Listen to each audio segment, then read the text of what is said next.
Mais pourquoi Paul Pogba est-il toujours sans club ? Autorisé à rejouer au football depuis la fin de sa suspension pour dopage en mars dernier, la pioche n'a pourtant toujours pas signé au sein d'un nouveau club. Et pourtant, ce n'est pas les prétendants ou les rumeurs qui manquent.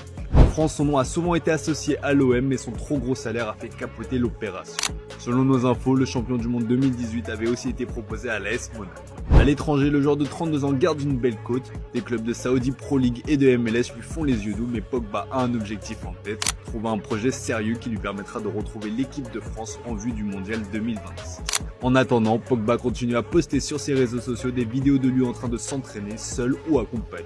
On l'a vu récemment avec son ancien coéquipier de la Juventus, Paulo Dybala, qui l'invite d'ailleurs à revenir en Serie A. Avec la Coupe du Monde des clubs qui approche à grands pas, on aurait pu imaginer un club participant tenter le coup avec un prêt le temps de la compétition. Ça aurait pu permettre à Pogba d'avoir une belle visibilité et de prouver au monde entier qu'il a encore le niveau. Car oui, c'est bien là le problème, en plus de demander un salaire conséquent, Paul Pogba n'apporte aucune garantie sportive. On rappelle que son dernier match en professionnel remonte au 3 septembre 2023, soit 628 jours, ce qui équivaut à plus d'un an et demi. Quand on voit que certains ne reviennent jamais à leur niveau après une longue blessure, on se dit peut-être que Paul Pogba devrait revoir ses exigences à la baisse s'il vise toujours un Pogba fracassant en équipe de France.